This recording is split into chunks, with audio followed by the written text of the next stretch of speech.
እኛ እንሰግድለት ብለው እስኪ እንሽጠው ከተሸጠ በኋላ በአንድ ትርት እናያለን ብለው አሳልፈው ለነጋዴዎች ወደ ግብፅ ሸጡት። ዮሴፍ ግን በሄደበት እግዚአብሔር አምሮት ነበርና ሹመት አገኘ። ወገኖች ሁላችንም እኮ ስደተኞች ነን። በዚህ መተን እኮ ነው ስልጣን አግኝተን ሹመት አግኝተን አምሮብን ተደላቅን የምንኖር። እግዚአብሔር ከእኛ ጋር ከሆነ የት ብንሄድ ለእኛ ያለው ነገር አይቀርም፣ ማንም ሊወስድብን አይችልም። ስለዚህ ዮሴፍ ተሽጦ ሄደ። በሄደበት ስልጣን አገኘ። እግዚአብሔር ቅድም ያልኳቸው ዓለም የተሰጠው ሰላም ጊዜያዊ ነው እንዳልኳቸው ያዕቆብ ከልጆቹ ጋር በደስታ ደስ ብሎት ይኖር የነበረ ሐዘን ገባ። አንደኛ ልጁ ጠፋበት የሚወደው፣ በሁለተኛ በሀገራቸው ላይ ከባድ ረሃብ መጣ። ረሃብ መጣና የሚበላ የሚጠጣ ጠፋ። ጭንቀት ውስጥ ገቡ። በአንድ ላይ ሆነው ይጨፍሩ የነበሩ፣ በአንድ ላይ ሆነው ይበሉ የነበሩ ምን ይበላ ምን ይጠጣ ተቸገሩ። በዚህ ጊዜ ያዕቆብ ሸምግሏል፣ አርጅቷል። አርጅቶ በነበረበት ሰዓት በግብፅ አገር እህል አለ ይባላል። ልጆች ረሃብ እንድንሞት ሂዱና ገዝታችሁ ነው አላቸው። ሄዳችሁና ገዝታችሁ ነውና ይህንን የረሃብ ዘመን እንገለፈዋለን። በሀገራቸው የሚያዘውን መግዣ ብር ይዘው ወደ ግብፅ ሄዱ። ሲሄዱ ዘይታዊ ቀያሪ ነው። ያ ወንድማቸው ራያ ያየ ነበረው የግብፁ የፈርዖን ባለሟል ሆኖ እህል የሚሸጠው የቤተ መንግሥቱን ስልጣን በሙሉ የያዘ እሱ ነው።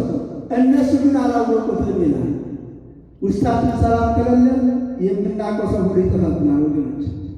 ውስጣችን ሰላም ካለ ደግሞ አይነ ልቡናችን ይባላል። ስለዚህ እነሱ በክፋት ውስጥ ስለነበሩ በተንኮል ስለነበሩ ሊያውቁት አልቻሉ። እሱ ግን አወቃቸውና ይላል ከየት መጣችሁ ምናምን ጠይቃቸው፣ ኧረ እኛ የአንድ ሰው ልጆች ነን፣ 12 ነበር፣ አንዱን ግን አውሬ የበላው። ከፊቱ ነው ያሰቡት። እንግዲህ ከፊቱ ነው ለራሱ 12 ነበር፣ 11 አለ፣ አንዱ ግን አውሬ የበላው ሞተ እያሉ ባለቅኔዎቹ የዮሴፍን ሞት ለዮሴፍ ለራሱ ነገሩት ይላል። ማንም ሰው የራሱ ሞት መስማት ይችላል አይችልም ማለት ሌላ ሰው ፈተና የሚጠራል ከሞት ነው ማለት። ዮሴፍ ግን ሳይሞት ማለት እንደሞት አድርገው ሙቷል እያሉ የራሱን ሞት ይነግሩት ነበር። ይህን ያህል የሰው ልጅ ክፉ ነው። ይህን ያህል የሰው ልጅ አይደለም ነው አያስተውልም። እና እሱ ግን ይላል እንባው መቆጣጠር አቃተው። እንደው ምን ያህል እናላችሁ ይላቸዋል። 12 ነበር፣ አንደኛውን አውሬ የበላው፣ አንደኛው ደግሞ ብንያም የሚባል ሕፃን ልጅ ነበረ አባታችን ጋር ቀርቷል። እኛ ሰዎቹ ግን እህል ሸምተን ቤት መጥተናል አሉት።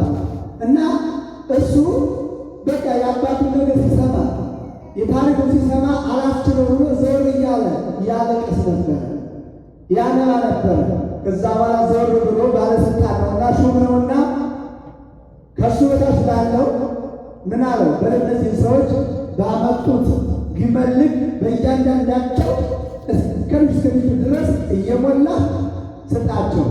ያመጡትን ብር መልሰን አቅማዳቸው ውስጥ ጨምረዋል። አቅማዳ እንግዲህ በቀል በበቀል አለመመለስ ማለት ነው። ከዛ በኋላ ይህን ይዘው ተመለሱ። ለፈርዖን ወደ አባታቸው ወደ ያዕቆብ ተመለሱ። ከተመለሱ በኋላ አንድ መልካም ሰው አገኘ። በጣም ጥሩ አድርጎ እርድ አድርጎ እንግድነት ተቀበለ ብለው አመሰግን አባታቸው ሪፖርት አደረጉ። አቅማዳው እህሉ ሲዘረገር ከውስጥ ምን ተገኘ? ብራቸው ተገኘ። ይህ በለጠ ደግሞ ተጨነቁ ማለት ነው። ተጨነቁ። ከዛ በላይ ያመጡት አለቀና ድጋሚ ሄዱ ሲባሉ አባታችን እኛ ሄዱ ባለፈው ከአቅማዳቸው ውስጥ ብሩን አግኝተናል። ስለዚህ ሌቦች ብሎ እስሮት ያስገባልስ ዝቅ ብለው ቋንጃችን ከፍ ላገለ ዝቆም አንሄድም አሉ። ስለዚህ ቢያንስ ምን ብሎናል አላቸው፣ ድጋሚ ስትመጡ ትንሽ ወንድማችሁን አምጡልኝ ብሏቸው ነበር። ምክንያቱም ማየት ፈልገ ወንድሙ ስለነበር ሚስቱን አልነገራቸው፣ ግን ማየት ስለፈለገ አባታችሁን ሲላቸው አባታችን ሸምግሏል አሉ። መምጣት አይችልም አሉት። በቃ እሱ ካልቻለ ብራቴውን አምጡ ምሰሶን ስጠን አብራችን እንውሰደው ሲሉት ያንን ወደውን ልጅን ወስዳችሁ ገደላችሁት። አሁን ደግሞ የኃይሌ ማረፊያ የሆነው ብንያምን አልሰጣችሁም። በሽምግልና ዕድሜስ እንዴት አነባለሁ?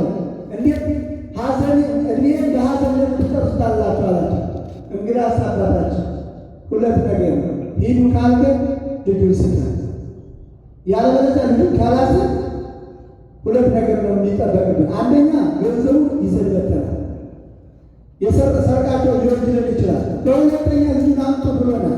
ልጁን ይዘን ካልሄድ አይቀበለንም ሲሉት መጨረሻ ላይ ልጁን ይዘው ሲሄዱ ማንነቱን ገለጠላቸው። ከዛ በኋላ እናንተ ሞተ ያላችሁ አውሮ በለው ያላችሁ እኔ ነኝ። ስለዚህ ወንድሜ ካመጣችሁልኝ ወንድሜ ከዚህ ይቅር ሂዱና አባቴን አምጡልኝ ብሎ እንደገና ተመልሰው አባታቸውን ይዘው በግብፅ ሀገር ለረጅም ዓመት እግዚአብሔርን ሲያመሰግኑ ኖሩ። ከዛ በኋላ ምን ይላቸዋል? ዝቅ ብሎ ምዕራፍ 13 ቁጥር 2 ላይ ያ ወንድማችሁ ያ ሰው ወንድማችሁ ከእናንተ ጋር ካልሆነ ፊቴን አታዩኝም። ወንድማችንን ከእኛ ጋር ብትሰደው እንወዳለን፣ እህልን እንሸምታለን እያሉ ከያመጡ በኋላ የእግዚአብሔር ሰላም ከእናንተ ጋር ይሁን ብሎ ያዕቆብ መርቆ ላካቸው። የእግዚአብሔር ሰላም ከእናንተ ጋር ይሁን። በምንሄድበት ሁሉ የእግዚአብሔር ሰላም ከእኛ ጋር ካልሆነ መልእክተኛነታችን ትክክል ሊፈጸም አይችልም። ሰላም ከእኛ ጋር ከሆነ፣ ፍቅር ከእኛ ጋር ከሆነ ግን የምንናገረው ስውር ነው፣ የምንሰራው ስራ ፍጻሜ ያማረ ይሆናል፣ የተስተካከለ ይሆናል።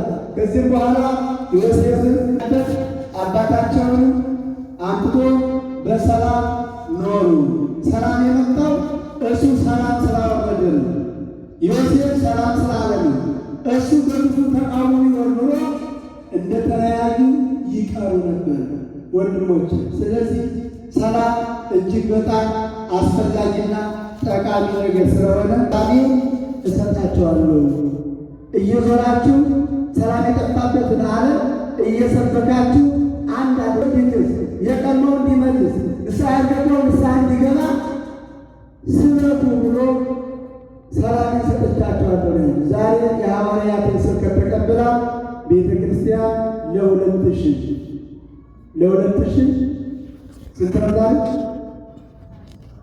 2017 ፈረንጆች ደግሞ 25 ዓመት ድረስ እያስተማረች ነው ያለች። ይህን ሰላም ጠብቃ ግን በሰላም ትቀጥላለች። ከሰላም ጎን ጊዜ ጠብ አለ፣ ከሰላም ጎን ጊዜ ክፋት አለ፣ ከሰላም ጎን ብዙ ጊዜ መጥፎ ነገር አለ።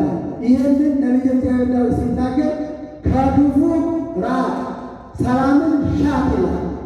እስሳ ሰላም ወደ ግና ሰላምን ሻት ክፉን ግን ራቅ ነው የሚለው። ስለዚህ ክፉ ነገርን በመተው ሰላምን በመሻት የምንጓዝ ሲሆን እግዚአብሔር ለሐዋርያት በገባላቸው ቃል ኪዳን መሰረት ከእኛ ጋር ይሆናል።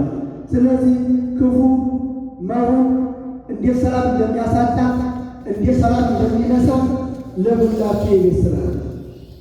ትናንት የሰኔ ቅዱስ ሚካኤል በዓል እንደሚታወቀው አንድ ክፉ ሰው ነበር። አንድ ክፉ ባለጠጋ እጅግ ብዙ ሀብት ያለው ግን እምነት የሌለው እግዚአብሔርን የማያውቅ እግዚአብሔርን የማይከተል በሀብቱ የሚመካ ክፉ ባለጸጋ ነበር። ከሱ ጎረቤት ደግሞ ሌላ ድሃ ምስኪን እግዚአብሔርን የምትፈራ ሁልጊዜ በእግዚአብሔር ላይ የምትጸልይ የምታስቀድስ የምትጾም የምትጸልይ የምትመጸውት አስራት በኩራቷን የምታወጣ መልካም ሴት ነበረች። ያቺ ሴት ግን በድህነት ነው። ወገኖች የእግዚአብሔርን ሰላም ይዞ በድህነት መኖር ይሻላል ብዙ ሀብት ይዞ ሰላምን ከማጣት። ወግመን በዚያ አለባለ ሰላም ከሆነ ወንፈት ይታቀል። ሰላም ካልሆነ ጮማ ቢቀር ጠጅ ቢቀር መብላት ይቻላል አይቻልም። ስለዚህ ያች ድሃ በሰላም የምትኖር እሱ ግን ብዙ የሚያስጨንቀው ነገር ነበረ። ሁልጊዜ ይህች ሴት ድሃ ናት፣ ምን እየበላች ምን እየሰራች ትኖራለች እያለ እየሄደ ከጥግ ሆኖ ያዳምጣት ነበር። እንግዲህ ከድሃ ምን ይገኛል ብሎ ነው። ያ ውስጡ ላይ ያለው ክፋት ሰላም ነሳው፣ ፍቅር እረፍት ነሳውና ሁልጊዜ እየሄደ ያዳምጣት ነበርና ይህች ሴት ባለቤቷ ሞቶባት ነፍሰ ጡር ነበረችና የምትወልድበት ጊዜ ሲደርስ ማን ያጓድዳት? ማን ነው የሚያረሳት? ምኑን በታ የሚታረሰው? እስኪ ጉዳና ያለው ብሎ ከጥግ ሆኖ ያዳምጥ ነበረ። እንዲያ ከማድረግ ግን ተርፎት አይደለ ገብቶ ቢያረሳት ቢጠይቃት አይቀርም ነበር? ይቀርብ ነበር። ግን በጥግ ሆኖ ነው። በዚህ ጊዜ እግዚአብሔር ከዋሃን ጋር እግዚአብሔር ከጥሮች ጋር እግዚአብሔር ከትውልድ ጋር እግዚአብሔር ድሃ ነሽ፣ ቀይ ነሽ፣ አጭር ነሽ ብሎ የማይመርጥ ከረር የማይመርጥ እድሜ የማይመርጥ ጾታ የማይመርጥ አምላክ ግን ቅዱስ ሚካኤልንና ቅዱስ ገብርኤልን ላከላት። ምጣ በመጣ ጊዜ ቅዱስ ገብርኤልና ቅዱስ ሚካኤል አገላገሏት። ዛሬ ዓለም ምጥ ላይ ነው ያለች። ቅዱስ ሚካኤልና ቅዱስ ገብርኤል ያገላግሉ። ዓለም ዛሬ ምጥ ላይ ናት። በተለያየ ተጨንቃ ነው ያለችው። ቅዱሳን መላእክት የምሕረት አማላጆች ናቸውና ቅዱሳን መላእክት ይህንን ምጥ የሆነብንን ዓለም እንዲያገላግሉን በተራዳኢነታቸው በአማላጅነታቸው እንዲያቃሉልን ለዚያች ሴት እንደደረሱ ለሁላችን እንዲገለጡን ሊረዱን የአምላካችን ፈቃዱ ይሁን።